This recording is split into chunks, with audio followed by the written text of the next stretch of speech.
Kadang, hal yang paling sederhana justru menyimpan cerita paling dalam. Seperti porang, si umbi yang dulu dianggap rumput liar, tapi sekarang jadi rebutan dunia. Porang atau nama latinnya Amorphophallus muelleri, aslinya dari hutan-hutan tropis Indonesia, Jawa Timur, NTT, Sulawesi, sampai Sumatera. Dulu porang tumbuh liar di bawah rindangnya hutan jati, disapa lembut oleh hujan tanpa pernah disapa manusia. Asal-usulnya dari hutan tropis Nusantara porang, nama ilmiah Amorphophallus muelleri. Itu tanaman asli Indonesia dan Asia Tenggara. Dia bukan tanaman introduksi dari luar kayak singkong atau jagung. Banyak tumbuh liar di Jawa Timur, Madiun, Ponorogo, Nganjuk, NTT, Sulawesi, bahkan sampai ke hutan-hutan Malaysia dan Filipina. Dulu orang desa nyebutnya beda-beda. Jawa, iles-iles, Madura, porang, Sulawesi, suwek hutan, dan mereka cuma nganggapnya tanaman liar buat naungan kopi atau cengkih. Masa kolonial Belanda, tanaman yang dicatat tapi nggak dianggap. Pada masa Hindia Belanda, porang udah sempat dicatat dalam catatan botani dan perdagangan kolonial. Tapi waktu itu yang dicari justru konjak dari Tiongkok, sejenis porang juga tapi beda varietas. Porang Indonesia belum dilirik karena belum ada teknologi buat ngambil glukomanannya. Petani dulu bahkan nganggep porang cuma tanaman pengganggu.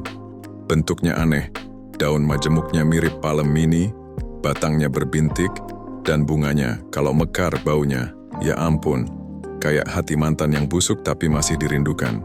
Era Jepang mulai dikenal. Nah, titik baliknya datang waktu pendudukan Jepang 1942-1945. Jepang tahu potensi umbi porang sebagai bahan pangan darurat dan bahan industri. Mereka pakai untuk bikin konnyaku dan shirataki. Banyak orang Jawa waktu itu dipaksa nanam porang di pinggir-pinggir hutan buat pasokan ke Jepang.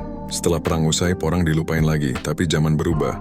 Sekitar tahun 1980-an, muncul riset-riset universitas lembaga seperti UGM dan IPB mulai neliti porang, terutama kandungan glukomanan yang tinggi banget, 20-40%. Mereka nemuin kalau itu bisa dipakai buat pengental makanan, bahan gelatin vegetarian, bahan farmasi dan kosmetik, tapi masih belum komersial, karena mesin pengering dan pengolahnya belum ada di skala besar.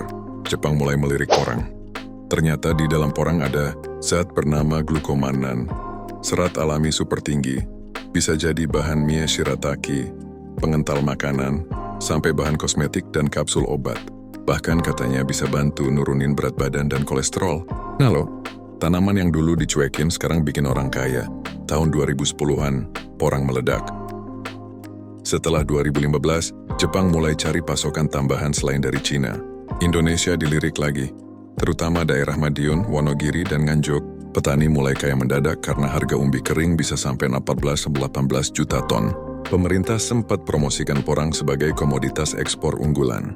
Tapi kemudian banyak juga yang gagal panen karena pasar bergantung pada Jepang. Dari situ muncul pelajaran.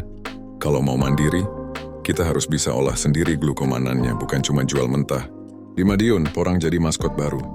Desa yang dulu sepi, kini ramai oleh deru mesin pengering. Dan petani yang dulu malu mengaku miskin, sekarang bangga bawa pulang hasil bumi dari tanah sendiri. Indonesia pun mulai sadar bahwa emas nggak selalu berwarna kuning. Kadang bentuknya umbi, diselimuti tanah, dan menunggu disyukuri. Tapi di balik cerita manis itu ada pelajaran yang lebih dalam. Porang tumbuh di bawah naungan pohon lain. Dia nggak sombong, nggak rebut cahaya, tapi tetap hidup. Kuat, sabar, menunggu giliran. Dan ketika saatnya tiba, dia memberi manfaat bukan cuma untuk dirinya, tapi untuk banyak orang. Mungkin manusia harus belajar dari porang, bahwa kesederhanaan bukan berarti kalah. Bahwa waktu berjuang dalam diam bukan waktu yang sia-sia, dan bahwa setiap yang tumbuh di bumi Indonesia selalu punya takdir untuk memberi, asal kita nggak serakah, nggak lupa akar, dan tahu diri.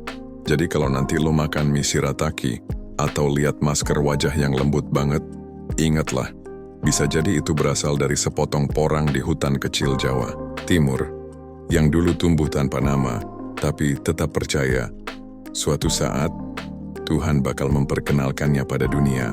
Dari tanah sederhana, lahir kebijaksanaan yang tak sederhana. Porang, filosofi kesabaran yang tumbuh dalam diam.